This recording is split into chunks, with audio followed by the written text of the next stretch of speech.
Question 1. Based on the information Dr. Samantha Lee, an experienced interventional radiologist, is preparing for a complex case involving multimodality imaging to evaluate a patient with an obscure soft tissue mass. The patient's history is ambiguous, and prior imaging studies have yielded conflicting results. Dr. Lee must integrate knowledge from X-ray, ET, MRI, and ultrasound modalities while considering the intrinsic principles of image formation, contrast resolution, spatial resolution, and tissue characterization. In this context, she must decide which imaging modality is best suited for soft tissue contrast while minimizing ionizing radiation exposure, taking into account patient safety, diagnostic accuracy, and the fit behind image acquisition. Given her professional responsibilities and the guidelines set forth by the American College of Radiology (ACA) regarding appropriateness criteria, what is the most appropriate imaging modality choice in this scenario? A. X-ray radiography for its widespread availability and speed. B. Computed tomography (CT) due to its superior spatial resolution. C. Magnetic resonance imaging (MRI) because of its excellent soft tissue contrast and absence of ionizing radiation. D. Ultrasound imaging given its real-time imaging capabilities and cost-effectiveness.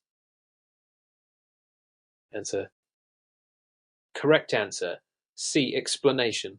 Magnetic resonance imaging (MRI) is preferred in this scenario due to its outstanding soft tissue contrast without the risks associated with ionizing radiation. According to ACA guidelines, MRI is often the modality of choice when characterizing soft tissue masses because it provides detailed tissue contrast and allows for multiple sequences that enhance diagnostic confidence. X-ray and CT, while beneficial in certain contexts, expose patients to ionizing radiation, and CT, although fast and detailed for bone structures, does not match MRI's contrast resolution for soft tissues. Ultrasound is operator-dependent and may not provide sufficient detail in deep or complex structures. The principles of image formation, including magnetic resonance phenomena and tissue relaxation properties, further justify the choice of MRI in this clinical scenario. Question 2. When considering Mr. Roberto Martinez, a middle-aged patient with a history of prior radiation exposure presents for a diagnostic evaluation of suspected vascular malformations. Dr. Patel, the interventional radiologist overseeing his care, is tasked with selecting an imaging modality that optimizes diagnostic yield while minimizing further radiation exposure. He is aware of the varying radiation doses delivered by different modalities, such as CT angiography and digital subtraction angiography (DSA), and is also considering the physics behind dose distribution and scatter. Given the clinical scenario, potential cumulative radiation risk, and current recommendations by the International Commission on Radiological Protection (ICOP), which imaging modality should be preferred to balance safety and diagnostic accuracy? A. Digital subtraction angiography (DSA) because it provides dynamic imaging with dose modulation capabilities. B. Computed tomography angiography (ETA) as it offers rapid imaging despite a higher radiation dose. C. Magnetic resonance angiography (MORE) given its non-ionizing imaging technique. D. Conventional fluoroscopy for its real-time imaging with minimal radiation exposure. Answer. Correct answer. A. Explanation.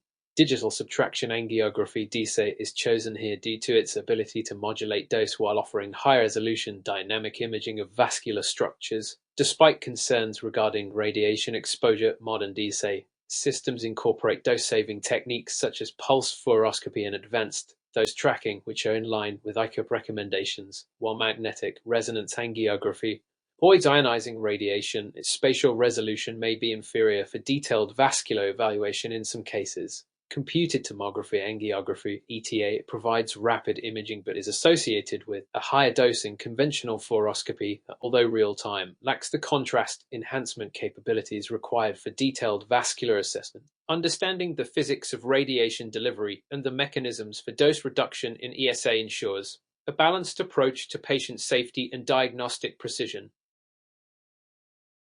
Question 3.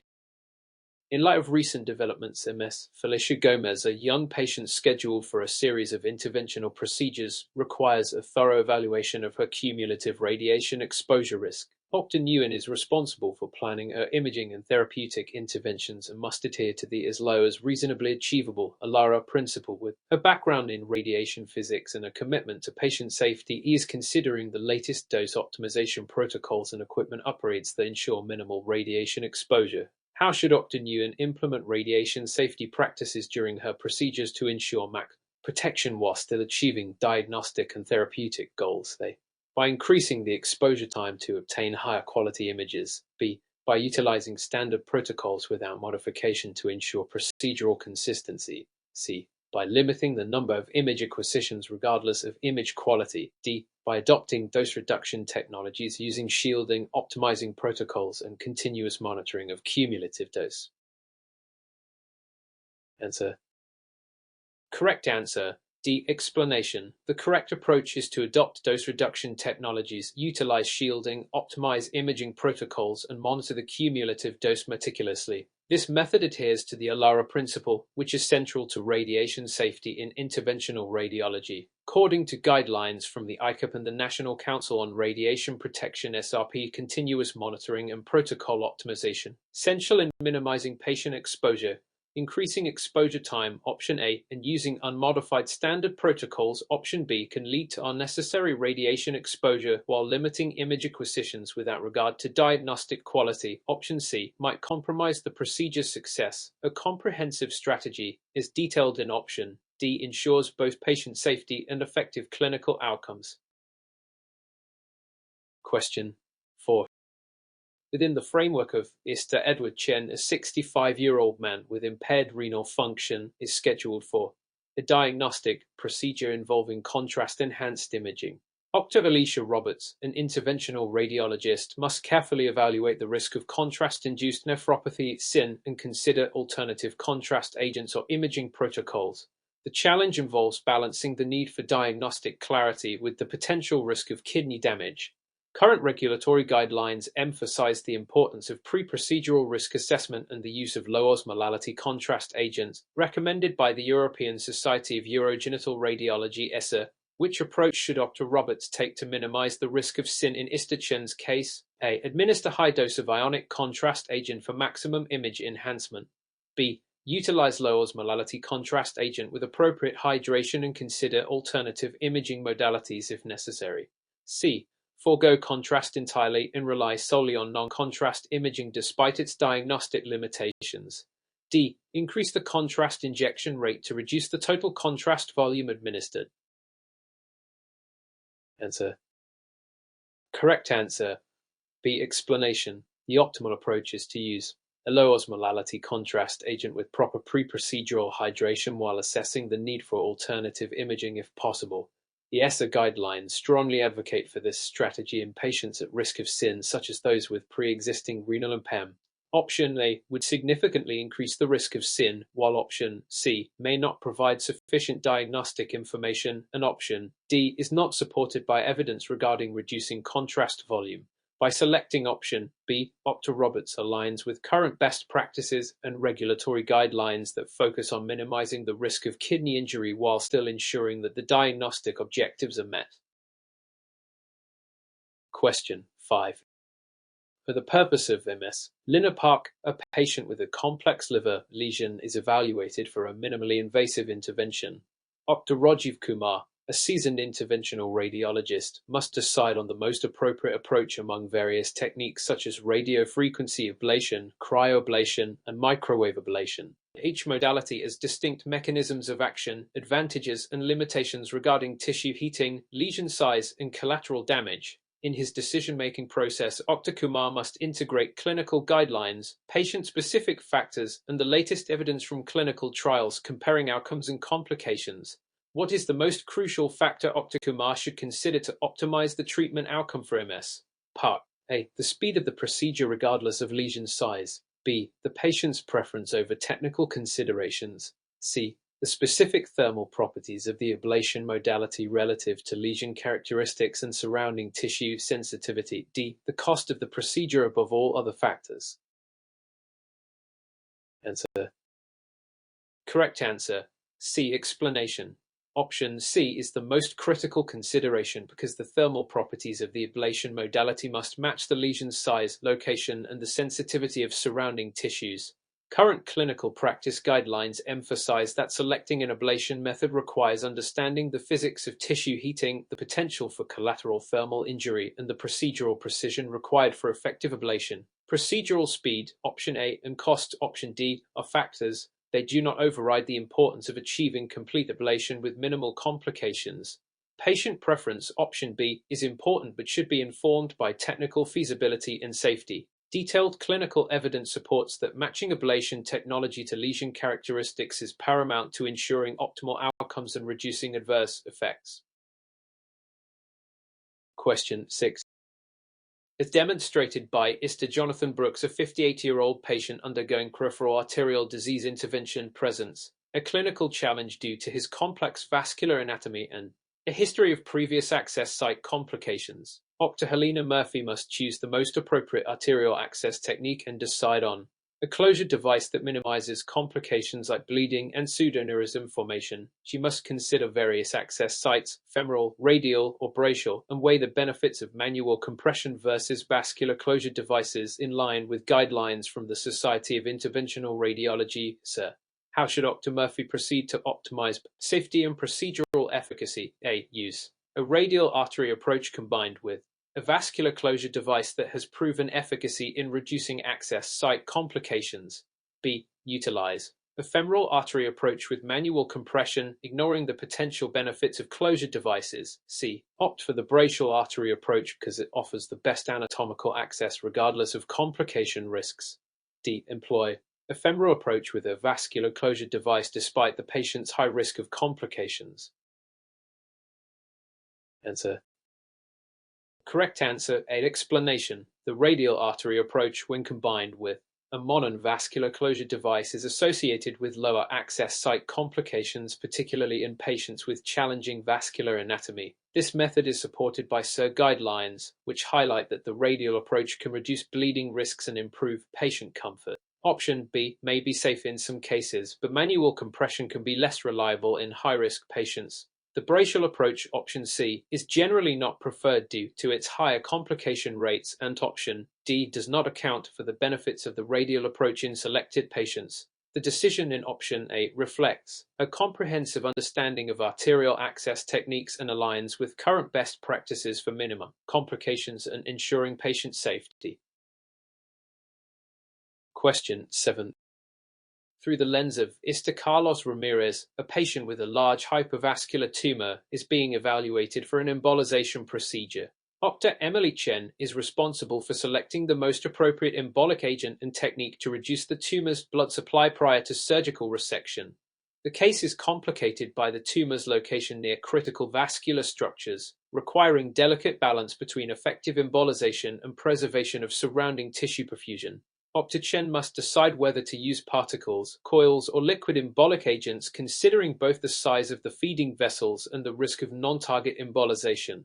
Which embolization strategy should be employed in this scenario to achieve optimal results while minimizing adverse effects? A. Use coils exclusively to block all blood flow.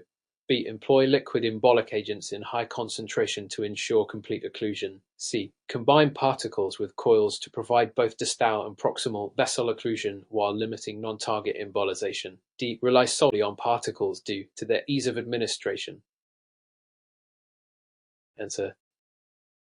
Correct answer. C. Explanation. Combining particles with coils allows for both distal embolization via particles and proximal vessel occlusion via coils, which is essential in controlling blood supply to hypervascular tumors while minimizing non-target embolization. This strategy is supported by interventional radiology literature and guidelines that stress the importance of multimodality embolization techniques for complex VAC territories.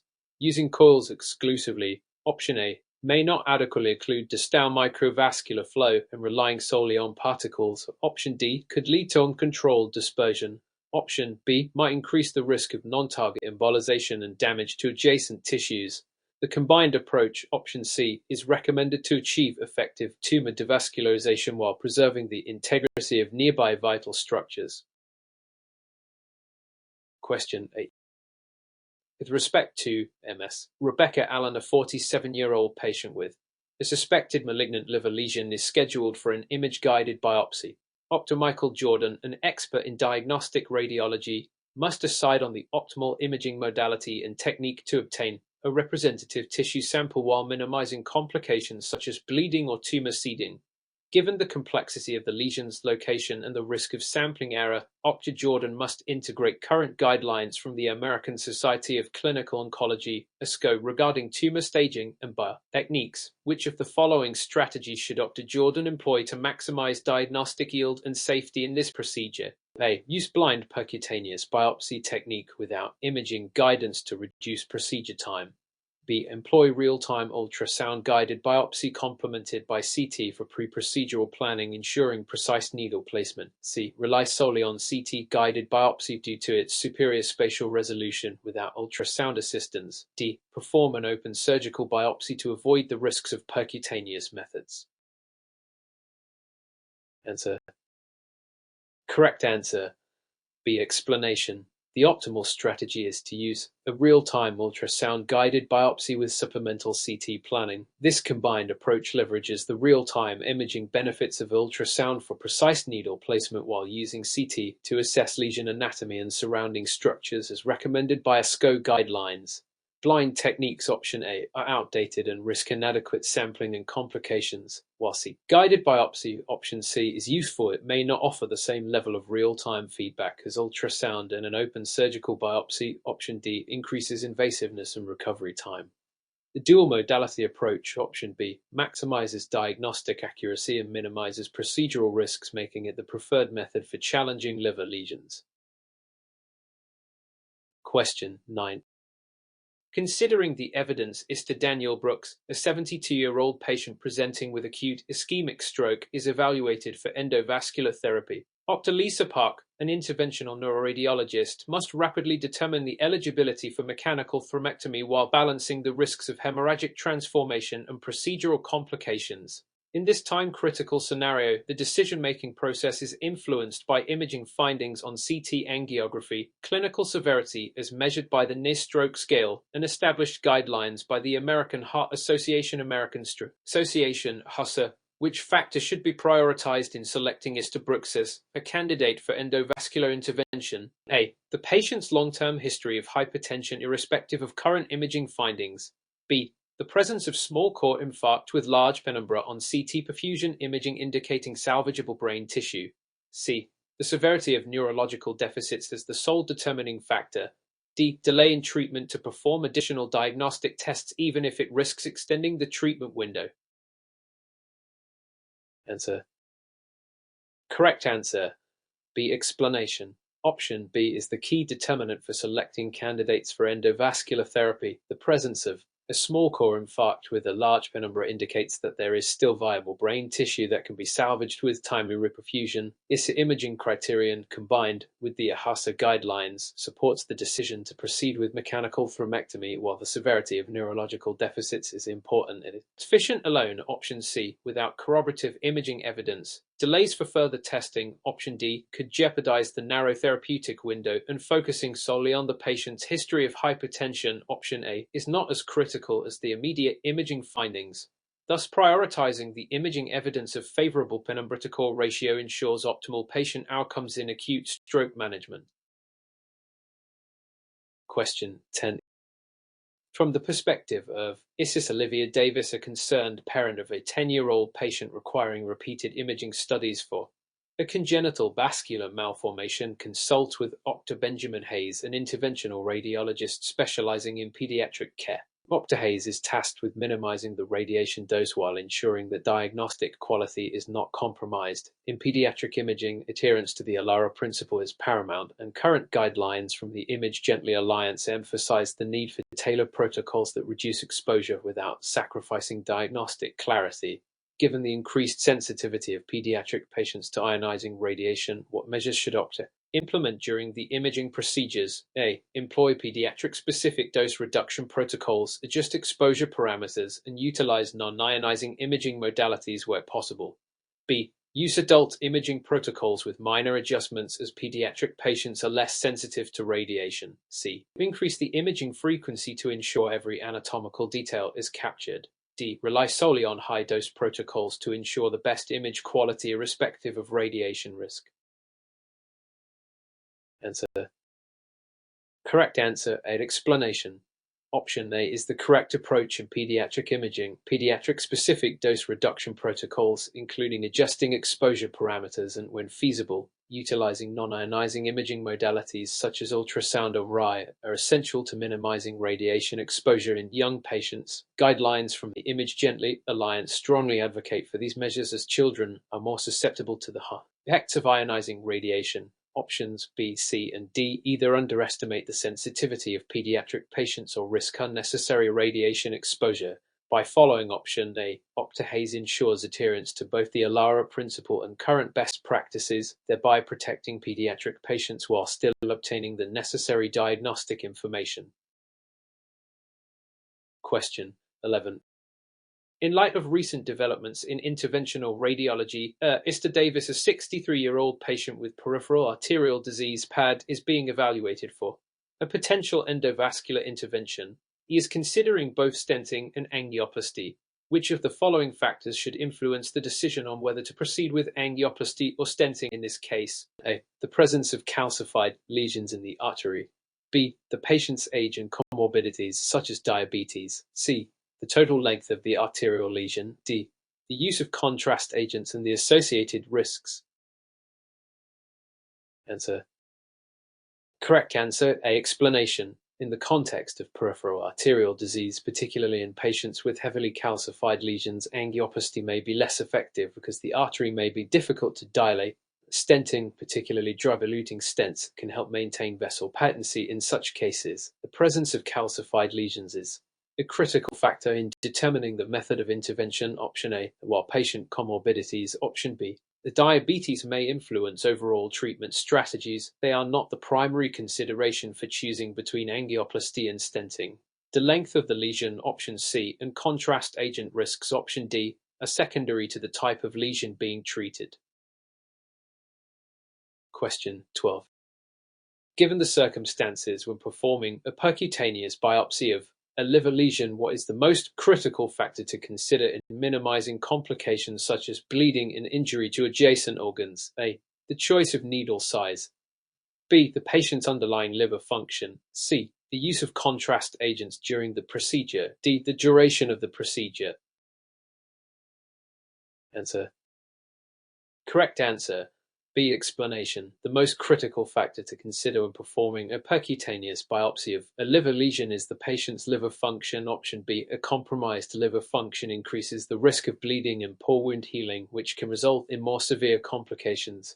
The choice of needle size. Option A may influence the biopsy's ease, but is less critical in terms of safety compared to the liver's functional status. Agents. Option C are generally not used for liver biopsy procedures, and while the duration. Option D could influence patient comfort, it is not the primary factor in reducing risks. Question 13. From a practical standpoint, when assessing the need for contrast-enhanced angiography in a patient with suspected pulmonary embolism (P), which of the following would be the most appropriate consideration? A. The patient's ability to tolerate contrast agents. B. The availability of CT pulmonary angiography (E/PA). C. The patient's renal function and history of allergies. D. The severity of the patient's clinical presentation. Answer. Correct answer, C. Explanation. The patient's renal function and history of allergies. Option C are the most important considerations before administering contrast agents for pulmonary angiography (E/PA) in suspected pulmonary embolism. Renal insufficiency may increase the risk of contrast-induced nephropathy, and allergies to contrast agents can lead to severe reactions, while the availability of EPA, option B, is important. This is not a factor in the decision to proceed with contrast-enhanced imaging. Clinical presentation severity, option D, may guide the urgency of the intervention, but it does not directly influence the contrast-related risks. Question 14. The growing trend in image-guided interventions has seen significant advancements in the use of ultrasound for guiding percutaneous procedures.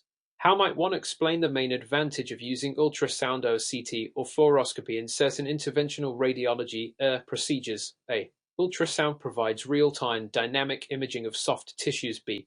Ultrasound is less expensive and more widely available. C. Ultrasound offers superior visualization of bone structures. D. Ultrasound allows for the use of contrast agents without additional radiation exposure. Answer.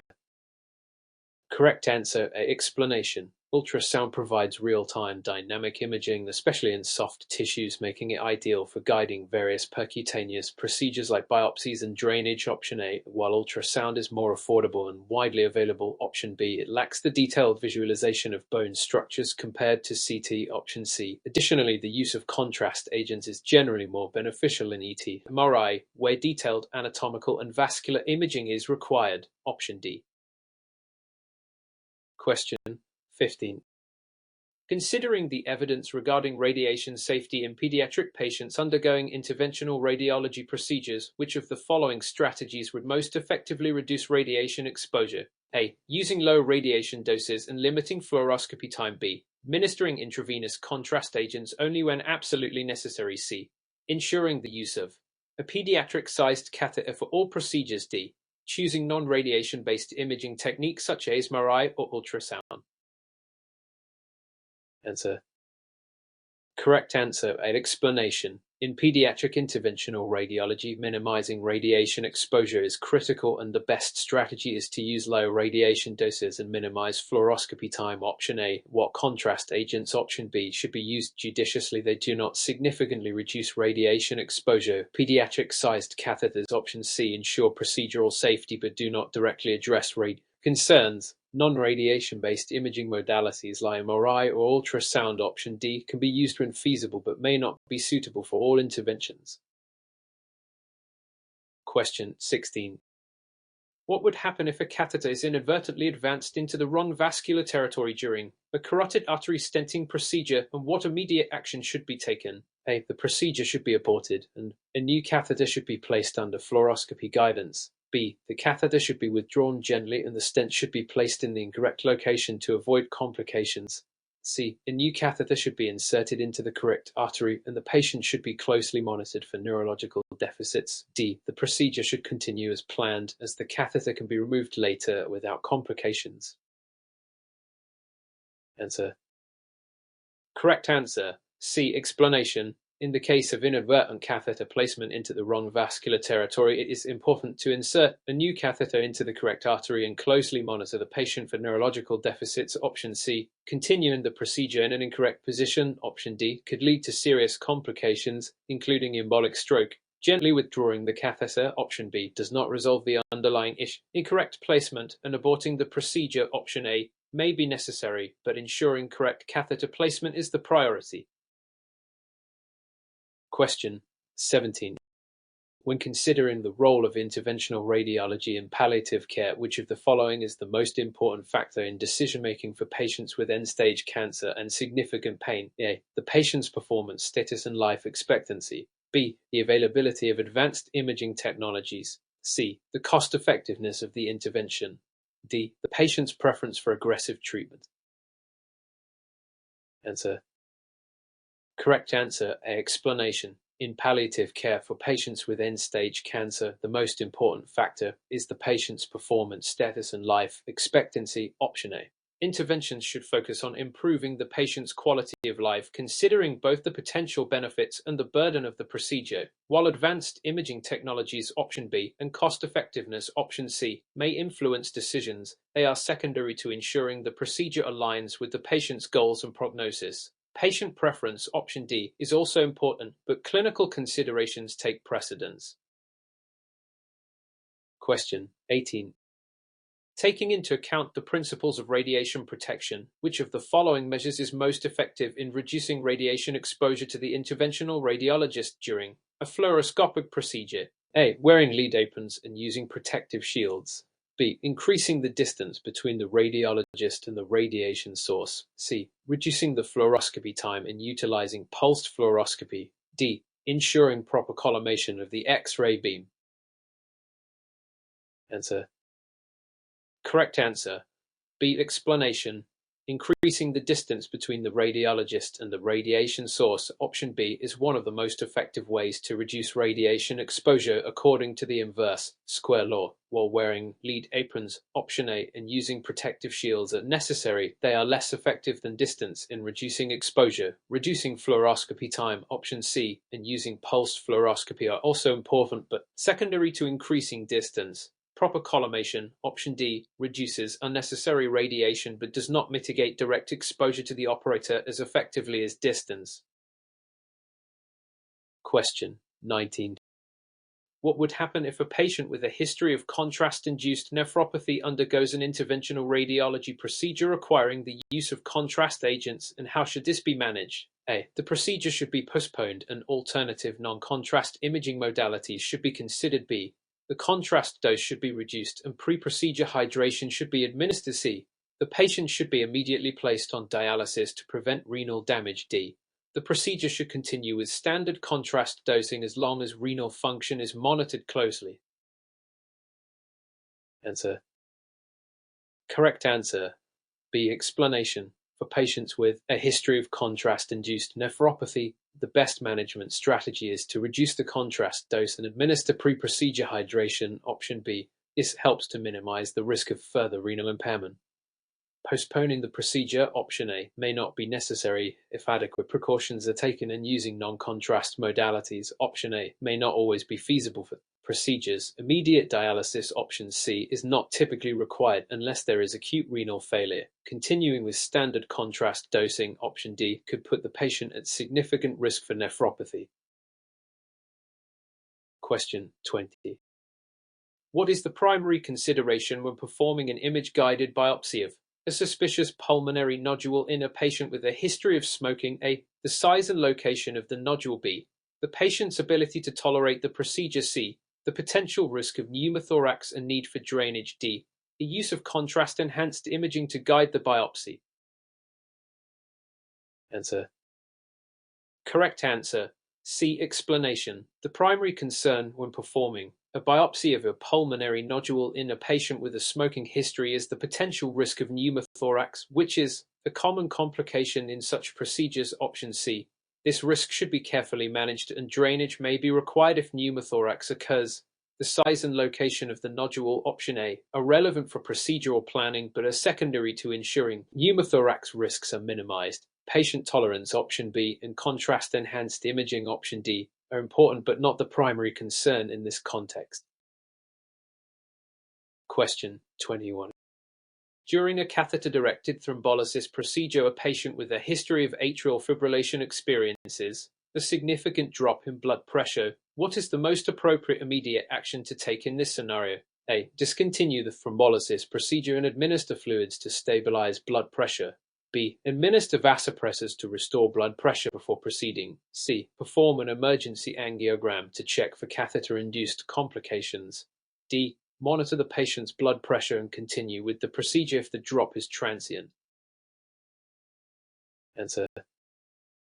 Correct answer A. Explanation. A significant drop in blood pressure during a catheter-directed thrombolysis procedure may indicate a complication such as hemorrhage or contrast-induced complications. The most appropriate action is to discontinue the thrombolysis procedure and administer fluids to stabilize the patient's blood pressure. Option A. Administering vasopressors. Option B is not typically recommended unless fluid resuscitation is insufficient. An immediate angiography, option C, is not warranted unless there are signs of bleeding or other complications. Continuing the procedure, option D, without addressing the blood pressure drop could lead to serious adverse outcomes. Question 22. A 45-year-old woman with metastatic breast cancer presents for a palliative treatment procedure. She is experiencing significant pain due to liver metastases. What is the most appropriate intervention to manage her symptoms? A. Percutaneous hepatic radiofrequency ablation (RFA) of the metastases. B. Systemic chemotherapy to address the liver metastases. C. Transarterial chemoembolization (TACE) to treat the liver lesions. D. Administering systemic analgesics and monitoring the patient. Answer. Correct answer. C. Explanation.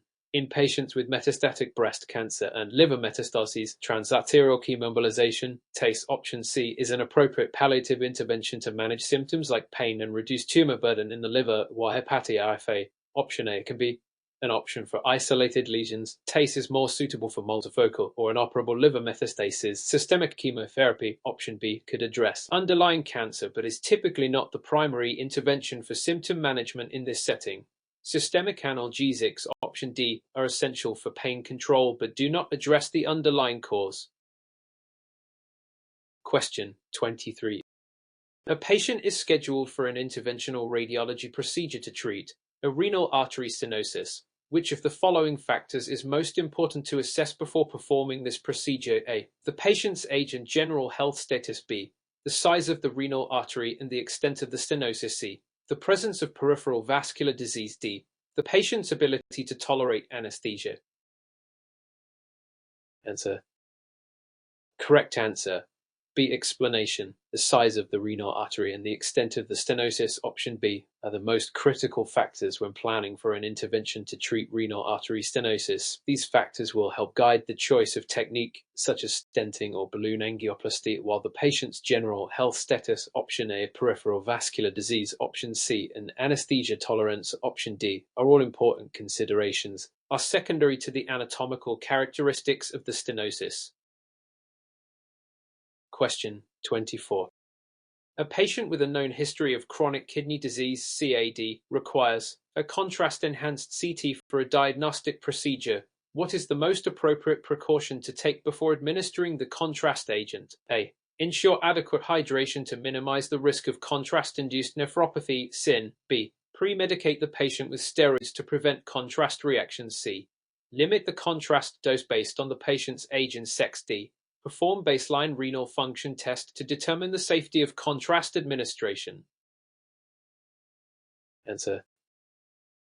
Correct answer. Explanation. In patients with chronic kidney disease (CKD), ensuring adequate hydration, option A, is the most important precaution to reduce the risk of contrast-induced nephropathy. CIN hydration helps to flush the contrast from the kidneys more effectively and minimizes renal damage. Premedicating with steroids, option B, is not typically necessary unless the patient has a known allergy to contrast agents. Limiting the option C, based solely on age and sex, is not as effective as addressing hydration status. A baseline renal function test, option D, is important but should not be the only preventive measure.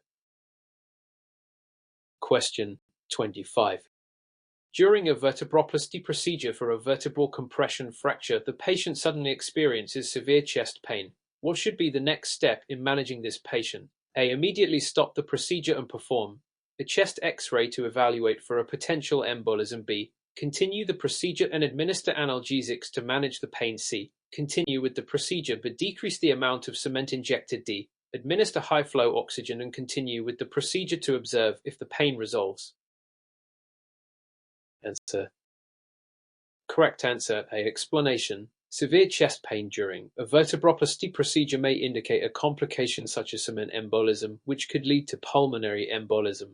The immediate next step should be to stop the procedure and perform a chest X-ray, option A, to evaluate for this serious complication, continuing the procedure, option B, or adjusting the amount of cement, option C, without addressing the potential embolism, lead to serious consequences. Administering oxygen, option D, may help, but it should not delay the investigation for embolism. Question 26. In a patient undergoing a coronary artery stenting procedure, what is the most important factor to monitor during and immediately after the procedure? A. The patient's blood pressure and heart rate. B. The patency of the stented vessel using angiography. C. The patient's renal function to assess for contrast-induced nephropathy. D. The patient's electrolyte levels, particularly potassium and magnesium. Answer. Correct answer. C. Explanation. The most important factor to monitor during and immediately after coronary artery stenting is the patient's renal function, option C, as the use of contrast agents in coronary angiography and stenting procedures can lead to contrast-induced nephropathy, especially in patients with pre-existing kidney conditions, while blood pressure and heart rate, option A, are essential to monitor. They are secondary to preventing complications. Vessel patency, option B, and electrolyte levels, option D, should also be assessed, but they are not as critical as renal function in this context. Question 27. A patient is undergoing an intravenous laser therapy EVLD for varicose veins. During the procedure, the patient develops redness, swelling, and warmth along the treated vein. What is the most appropriate management step? A. Monitor the patient and reassure them that this is a common side effect of EVLD. B. Discontinue the procedure immediately and initiate antibiotics. C. Perform a duplex ultrasound to rule out deep vein thrombus DVT. D. Prescribe anticoagulants to prevent further thromboembolic complications. Answer. Correct answer. C. Explanation. The most appropriate step in managing redness, swelling, and warmth after intravenous laser therapy EVLD is to perform a duplex ultrasound. Option C. To rule out deep vein thrombus DVT, as these symptoms could indicate the presence of a thrombus. Monitoring and reassurance. Option A may be appropriate for mild reactions, but not for more concerning symptoms like swelling and warmth. Discontinue procedure. Option B, and initiating antibiotics is unnecessary unless signs of infection are present. Prescribing anticoagulants. Option D, is not warranted unless a thrombus is confirmed. Question 20. A patient with a known history of atrial fibrillation is being considered for a left atrial appendage closure procedure. What is the most important pre-procedural evaluation to reduce the risk of complications? A. Assessing the patient's cardiac output and ventricular function. B. Evaluating the size and shape of the left atrial appendage using transesophageal echocardiography. C.